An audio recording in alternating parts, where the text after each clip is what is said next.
द्वितीय अध्याय का 24वां और 25वां श्लोक। अच्छेद्यो अयम अदाह्यो अयम अक्लेद्यो अशोष्य एव च नित्यः सर्वगतः स्थाणुर्चलो अयम सनातनः।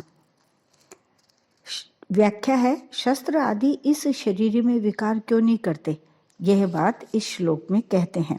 अच्छेद्यो अयम अर्थात शस्त्र इस शरीर का छेदन नहीं कर सकते। इसका मतलब यह नहीं है कि शस्त्रों का अभाव है, यह शस्त्र चलाने वाला अयोग्य है।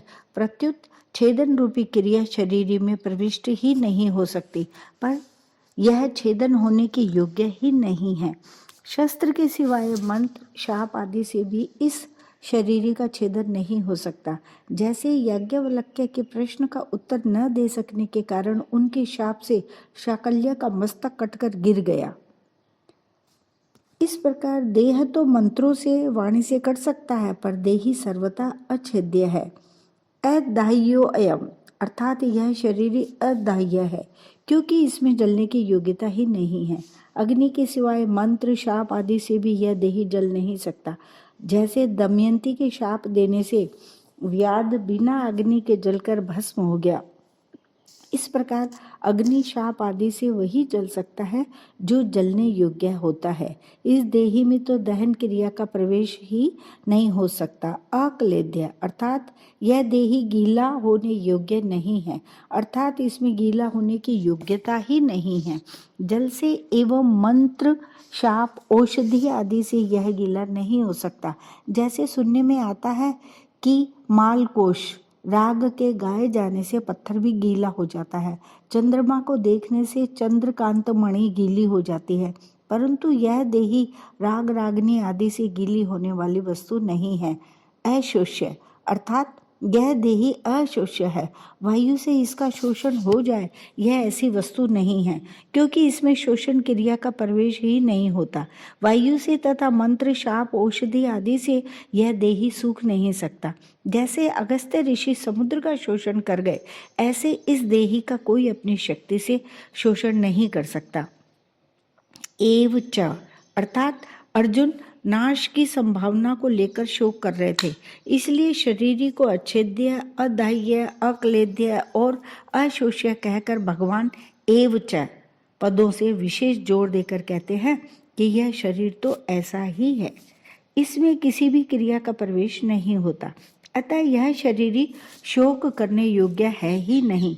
नित्य अर्थात यह देही नित्य, निरंतर रहने वाला है। यह किसी काल में नहीं था और किसी काल में नहीं रहेगा, ऐसी बात नहीं है, किंतु यह सब काल में नित्य, निरंतर, ज्यों का त्यों रहने वाला है। सर्वगतः अर्थात यह देही सब काल में ज्यों का त्यों ही रहता है, तो यह किसी देश में रहता होगा? इसके उत्तर में कहते हैं कि यह देही संपूर्ण व्यक्ति, वस्तु, शरीर आदि में एक रूप से विराजमान है।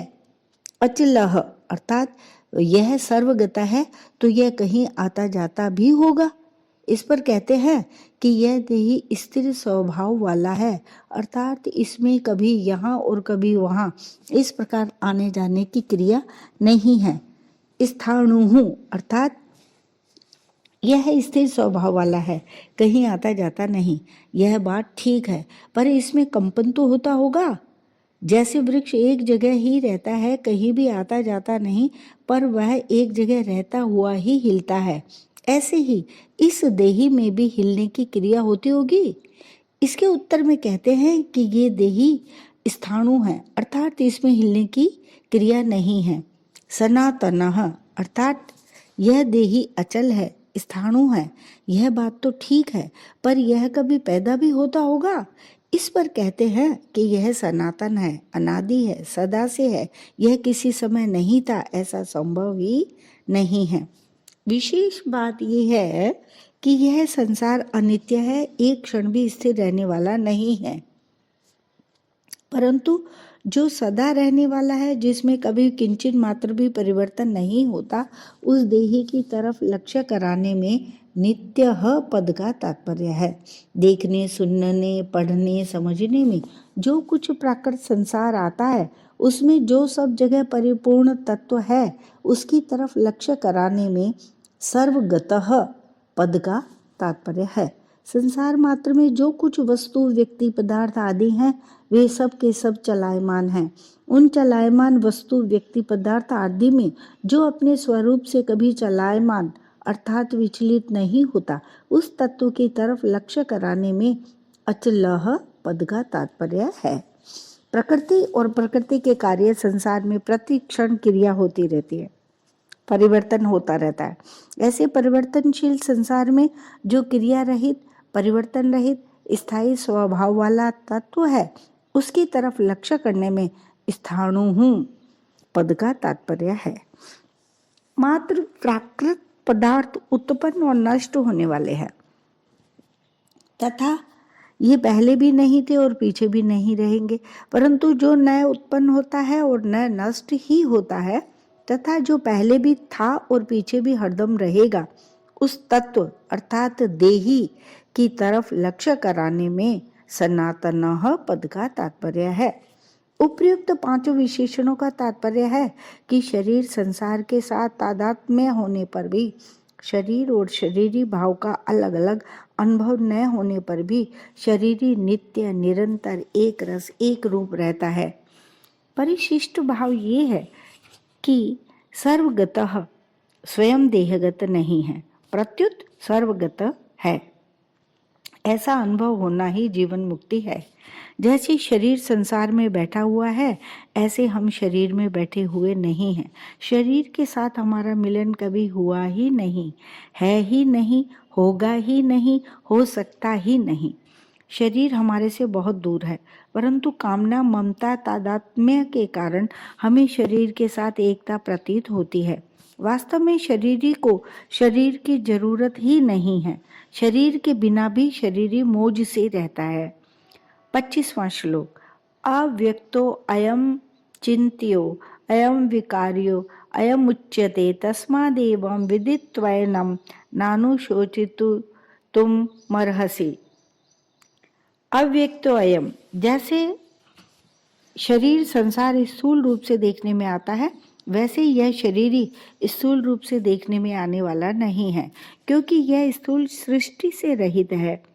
अचिंत्यो अयम, मन, बुद्धि आदि देखने में तो नहीं आते पर चिंतन में आते ही हैं, अर्थात ये सभी चिंतन के विषय है, परंतु यह देही चिंतन का भी विषय नहीं है, क्योंकि यह सूक्ष्म सृष्टि से रहित है।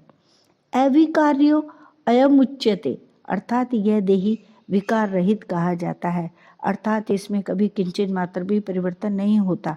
सबका कारण प्रकृति है, उस कारणभूत प्रकृति में भी विकृति होती है, परंतु इस देही में किसी प्रकार की विकृति नहीं होती, क्योंकि यह कारण सृष्टि से रहित है। यहाँ 24वें 25वें श्लोकों में अच्छेद्य, अदाह्य, अक्लेद्य, अशोष्य, अचल, अव्यक्त, अचिंत्य और अविकार्य, इन 8 विशेषणों के द्वारा इस देही का निषेध मुख से और नित्य, सर्वगत, स्थाणु और सनातन, इन 4 विशेषणों के द्वारा इस देही का विधि मुख से वर्णन किया गया है, परंतु वास्तव में इसका वर्णन हो ही नहीं सकता, क्योंकि यह वाणी का विषय नहीं है। जिससे वाणी आदि प्रकाशित होते हैं, उस देही को वे सब प्रकाशित कैसे कर सकते हैं? अतः इस देही का ऐसा अनुभव करना ही इसका वर्णन करना है। तस्मादेवं विदित्वैनं नानुशोचितुं अर्हसि, इसलिए अर्थात इसलिए इस देही को अच्छेद्य, अशोष्य, नित्य, सनातन, अविकार्य आदि जान लें, अर्थात ऐसा अनुभव कर लें, तो फिर शोक हो ही नहीं सकता। अगर शरीरी को निर्विकार न मानकर विकारी मान लिया जाए, जो कि सिद्धांत से विरुद्ध है, तो भी शोक नहीं हो सकता। अब यह बात आगे के 2 श्लोकों में कहते हैं। 26वां श्लोक, द्वितीय अध्याय, 26वां श्लोक। अथ चैनम नित्य जातम नित्यम वा मन्यसे मृतम तथापि त्वं महाबाहो नैवं शोचितुम अर्हसि। अथ चैनम शोचितुम अर्हसि, अर्थात भगवान यहाँ पक्षांतर में अथ च और मन्य से पद देकर कहते हैं कि यद्यपि सिद्धांत की और सच्ची बात यही है कि देही किसी भी काल में जन्मने मरने वाला नहीं है, तथापि अगर तुम सिद्धांत से बिल्कुल विरुद्ध बात भी मान लो कि देही नित्य जन्मने वाला है और नित्य मरने वाला है, तो भी तुम्हें शोक नहीं होना चाहिए, कारण कि जो जन्मेगा वह मरेगा ही और जो मरेगा वह जन्मेगा ही। इस नियम को कोई टाल नहीं सकता। अगर बीज को पृथ्वी में बो दिया जाए तो वह फूलकर अंकुर दे देता है और वही अंकुर क्रमशः बढ़कर वृक्ष रूप हो जाता है। इसमें सूक्ष्म दृष्टि से देखा जाए कि क्या यह बीज एक क्षण भी एक रूप से रहा? पृथ्वी में वह पहले अपने कठोर रूप को छोड़कर कोमल रूप में हो गया, फिर कोमल रूप को छोड़कर अंकुर रूप में हो गया, इसके बाद अंकुर रूप को छोड़कर वृक्ष रूप में हो गया और अंत में आयु समाप्त होने पर वह सूख गया। इस तरह बीज एक क्षण भी एक रूप से नहीं रहा, प्रत्युत प्रतिक्षण बदलता रहा। अगर बीज एक क्षण भी एक रूप से रहता तो वृक्ष के सूखने तक की क्रिया कैसे होती? उसने पहले रूप को छोड़ा, यह उसका मरना हुआ, और दूसरे रूप को धारण किया, यह उसका जन्मना हुआ। इस तरह वह प्रतिक्षण ही जन्मता मरता रहा।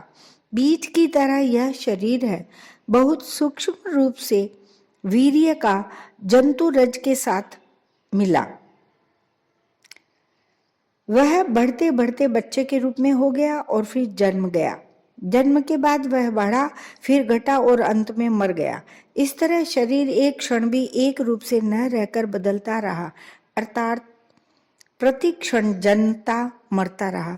भगवान कहते हैं कि अगर तुम शरीर की तरह शरीरी को भी नित्य जन्मने मरने वाला मान लो तो भी यह शोक का विषय नहीं हो सकता। 27वां श्लोक। जातस्य हि ध्रुवो मृत्युर्ध्रुवं जन्म मृतस्य च तस्मात् अपरिहार्ये अर्थे न त्वं शोचितुम् अर्हसि। जातस्य हि ध्रुवो मृत्युर्ध्रुवं जन्म मृतस्य च। पूर्व श्लोक के अनुसार अगर शरीर को नित्य जन्मने और मरने वाला भी मान लिया जाए तो भी वह शोक का विषय नहीं हो सकता, कारण कि जिसका जन्म हो गया वह जरूर मरेगा और जो मर गया है वह जरूर जन्मेगा। तस्मात् अपरिहार्ये अर्थे न त्वं शोचितुम् अर्हसि। इस अर्थात इसलिए कोई भी इस जन्म मृत्यु रूप प्रवाह का परिहार नहीं कर सकता, क्योंकि इसमें किसी का किंचित मात्र भी वश नहीं चलता। यह जन्म मृत्यु रूप प्रवाह तो अनादि काल से चला आ रहा है और अनंत काल तक चलता रहेगा। इस दृष्टि से तुम्हारे लिए शोक करना उचित नहीं है। ये धृतराष्ट्र के पुत्र जन्मे हैं तो जरूर मरेंगे। तुम्हारे पास ऐसा कोई उपाय नहीं है जिससे तुम उनको बचा सको। जो मर जाएंगे वे जरूर जन्मेंगे, उनको भी तुम रोक नहीं सकते। फिर शोक किस बात का? शोक उसी का कीजिए जो अनहोनी होए, अनहोनी होती नहीं, होनी है सो होए। जैसे इस बात को सब जानते हैं कि सूर्य का उदय हुआ है तो उसका अस्त होगा ही, और अस्त होगा तो उसका उदय होगा ही। इसलिए मनुष्य सूर्य का अस्त होने पर शोक चिंता नहीं करते। ऐसे ही हे अर्जुन, अगर तुम ऐसा मानते हो कि शरीर के साथ ये भीष्म द्रोण आदि सभी मर जाएंगे तो फिर शरीर के साथ जन्म भी जाएंगे। अतः इस दृष्टि से भी शोक नहीं हो सकता। भगवान ने इन दो श्लोकों में 26वें और 27वें श्लोकों में जो बात कही है वह भगवान का कोई वास्तविक सिद्धांत नहीं है। अतः अथ च पद देकर भगवान ने दूसरे पक्ष की बात कही है कि ऐसा सिद्धांत तो है नहीं, पर अगर तू ऐसा भी मान ले तो भी शोक करना उचित नहीं है। इन दो श्लोकों का तात्पर्य यह हुआ कि संसार की मात्र चीजें प्रतिक्षण परिवर्तनशील होने से पहले रूप को छोड़कर दूसरे रूप को धारण करती रहती हैं। इसमें पहले रूप को छोड़ना यह मरना हो गया और दूसरे रूप को धारण करना यह जन्मना हो गया। इस प्रकार जो जन्मता है उसकी मृत्यु होती है और जिसकी मृत्यु होती है वह फिर जन्मता है। यह प्रवाह तो हरदम चलता ही रहता है, इस दृष्टि से भी क्या शोक करें। परिशिष्ट भाव ये है, किसी प्रियजन की मृत्यु हो जाए, धन नष्ट हो जाए तो मनुष्य को शोक होता है। ऐसे ही भविष्य को लेकर चिंता होती है कि अगर स्त्री मर गई तो क्या होगा, पुत्र मर गया तो क्या होगा आदि। ये शोक चिंता अपने विवेक को महत्व न देने के कारण ही होते हैं। संसार में परिवर्तन होना, परिस्थिति बदलना आवश्यक है। अगर परिस्थिति नहीं बदलेगी तो संसार कैसे चलेगा। मनुष्य बालक से जवान कैसे बनेगा, मूर्ख से विद्वान कैसे बनेगा, रोगी से निरोग कैसे बनेगा, बीज का वृक्ष कैसे बनेगा। परिवर्तन के बिना संसार स्थिर चित्र की तरह बन जाएगा। वास्तव में मरने वाला ही मरता है, परिवर्तनशील ही मरता है, रहने वाला कभी मरता ही नहीं। यह सबका प्रत्यक्ष अनुभव है कि मृत्यु होने पर शरीर तो हमारे सामने पड़ा रहता है, पर शरीर का मालिक अर्थात जीवात्मा निकल जाता है। अगर इस अनुभव को महत्व दें तो फिर चिंता शोक हो ही नहीं सकते। बाली के मरने पर भगवान राम इसी अनुभव की ओर तारा का लक्ष्य कराते हैं। तारा बिकल देख रघुराया, दीन ज्ञान हरि लीनी माया, क्षिति जल पावक गगन समीरा, पंच रचित अति अधम शरीरा, प्रगट सो तनु तव आगे सोवा, जीव नित्य के ही लगे तुम रोवा। उपजा ज्ञान चरण तब लागी, लीने सी परम भगति बर मांगी। किष्किंधा कांड का 11वां श्लोक। विचार करना चाहिए कि जब 84 लाख योनियों में कोई भी शरीर नहीं रहा तो फिर यह शरीर कैसे रहेगा। जब 84 लाख शरीर में मैं मेरे नहीं रहे तो फिर यह शरीर मैं मेरा कैसे रहेगा। यह विवेक मनुष्य शरीर में हो सकता है, अन्य शरीरों में नहीं।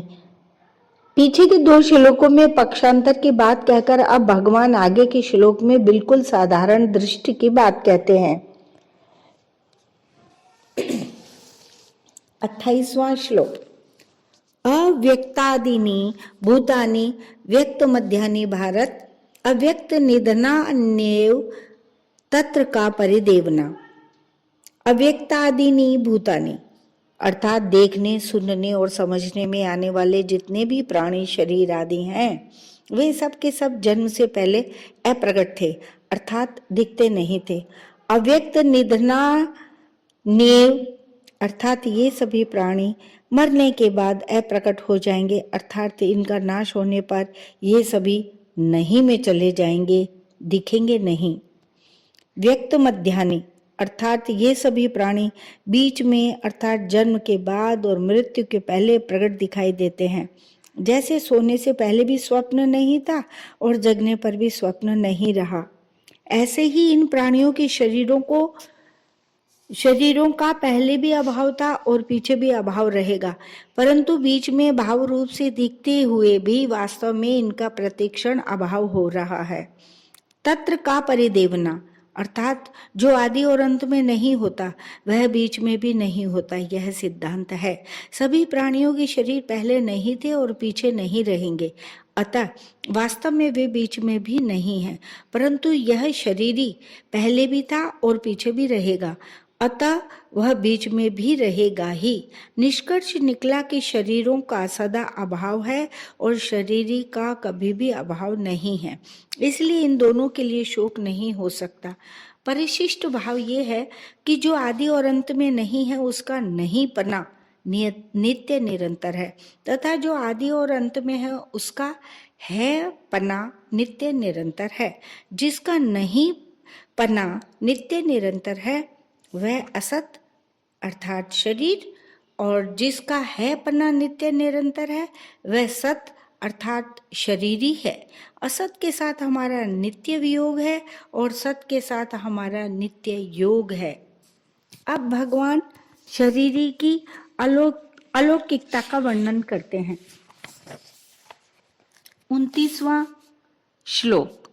आश्चर्यवत् पश्यति कश्चिद् आश्चर्य वद्वदति तथैव चान्य।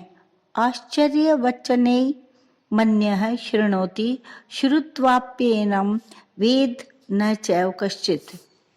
आश्चर्यवत पश्यति कश्चिदेनम, अर्थात इस देही को कोई आश्चर्य की तरह जानता है। तात्पर्य यह है कि जैसे दूसरी चीजें देखने, सुनने, पढ़ने और जानने में आती है, वैसे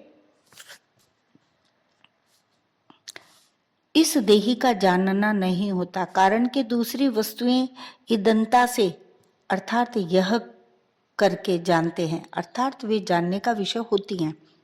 पर यह देही इंद्रिय मन बुद्धि का विषय नहीं है। इसको तो स्वयं से अपने आप से ही जाना जाता है। अपने आप से जो जानना होता है वह जानना लौकिक ज्ञान की तरह नहीं होता, प्रत्युत बहुत विलक्षण होता है। पश्यति पद के दो अर्थ होते हैं, नेत्रों से देखना और स्वयं के द्वारा स्वयं को जानना। यहाँ पश्यति पद स्वयं के द्वारा स्वयं को जानने के विषय में आया है। जहां नेत्र आदि करणों से देखना, जानना होता है, वहां दृष्टा अर्थात देखने वाला, दृश्य अर्थात देखने वाली वस्तु और दर्शन अर्थात देखने की शक्ति, यह त्रिपुटी होती है।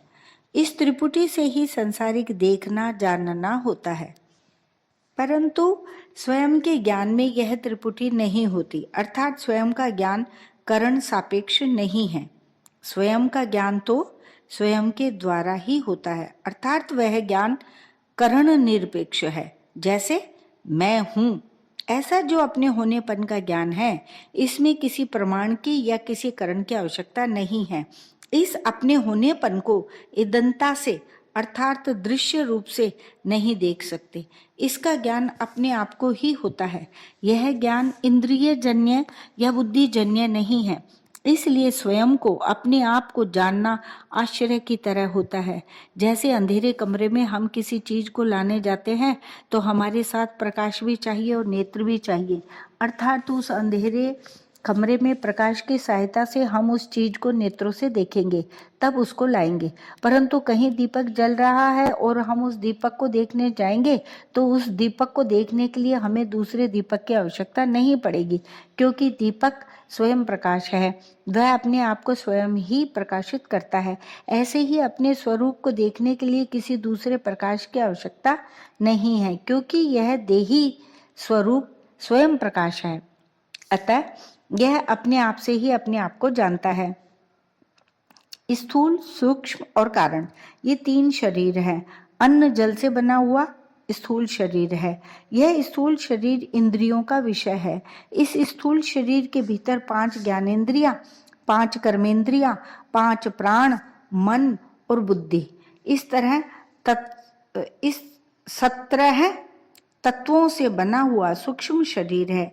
यह सूक्ष्म शरीर इंद्रियों का विषय नहीं है, प्रत्युत बुद्धि का विषय है। जो बुद्धि का भी विषय नहीं है, जिसमें प्रकृति स्वभाव रहता है, वह कारण शरीर है। इन तीनों शरीरों पर विचार किया जाए तो यह स्थूल शरीर मेरा स्वरूप नहीं है, क्योंकि यह प्रतिक्षण बदलता है और जानने में आता है। सूक्ष्म शरीर भी बदलता है और जानने में आता है, अतः यह भी मेरा स्वरूप नहीं है। कारण शरीर प्रकृति स्वरूप है, पर देही अर्थात स्वरूप प्रकृति से भी अतीत है, अतः कारण शरीर भी मेरा स्वरूप नहीं है। यह देही जब प्रकृति को छोड़कर अपने स्वरूप में स्थित हो जाता है, तब यह अपने आप से अपने आप को जान लेता है। यह जानना सांसारिक वस्तुओं को जानने की अपेक्षा सर्वथा विलक्षण होता है, इसलिए इसको आश्चर्यवत पश्यति कहा गया है। यहाँ भगवान ने कहा है कि अपने आप का अनुभव करने वाला कोई एक ही होता है, कश्चित। और आगे 7वें अध्याय के 3 श्लोक में भी यही बात कही है कि कोई एक मनुष्य ही मेरे को तत्व से जानता है। कश्चिन माम वेति तत्वतः, इन पदों से ऐसा मालूम होता है कि इस अविनाशी तत्व को जानना बड़ा कठिन है, दुर्लभ है, परंतु वास्तव में ऐसी बात नहीं है। इस तत्व को जानना कठिन नहीं है, दुर्लभ नहीं है, प्रत्युत इस तत्व को सच्चे हृदय से जानने वालों की, इस तरफ लगने वालों की कमी है। यह कमी जानने की जिज्ञासा कम होने के कारण ही है। आश्चर्य वद्वदति तथैव चान्यः, ऐसे ही दूसरा पुरुष इस देही का आश्चर्य की तरह वर्णन करता है, क्योंकि यह तत्व प्राणी का विषय नहीं है जिससे वाणी भी प्रकाशित होती है। यह वाणी उसका वर्णन कैसे कर सकती है? जो महापुरुष इस तत्व का वर्णन करता है वह तो शाखा चंद्र न्याय की तरह वाणी से इसका केवल संकेत ही करता है, जिससे सुनने वाले का इधर लक्ष्य हो जाए। अतः इसका वर्णन आश्चर्य की तरह ही होता है। यहाँ जो अन्य पद आया है, इसका तात्पर्य यह नहीं है कि जो जानने वाला है उससे यह कहने वाला अन्य है, क्योंकि जो स्वयं जानेगा ही नहीं वह वर्णन क्या करेगा। अतः इस पद का तात्पर्य यह है कि जितने जानने वाले हैं उनमें वर्णन करने वाला कोई एक ही होता है, कारण कि सबके सब अनुभवी तत्वज्ञ महापुरुष उस तत्व का विवेचन करके सुनने वाले को उस तत्व तक नहीं पहुंचा सकते। उसकी शंकाओं का, तर्कों का पूरी तरह समाधान करने की क्षमता नहीं रखते। अतः वर्णन करने वाले की विलक्षण क्षमता का द्योतन करने के लिए ही यह अन्य पद दिया गया है। आश्चर्य वच्चैन मन्य है शृणोति। दूसरा कोई इस देही को आश्चर्य की तरह सुनता है। तात्पर्य है कि सुनने वाला शास्त्रों की, लोक लोकांतरों की जितनी बातें सुनता आया है उन सब बातों से इस देही की बात विलक्षण मालूम देती है, कारण कि दूसरा जो कुछ सुना है वह सब का सब इंद्रियां, मन, बुद्धि आदि का विषय है, परंतु यह देही इंद्रियों आदि का विषय नहीं है। प्रत्युत यह इंद्रियों आदि के विषय को प्रकाशित करता है।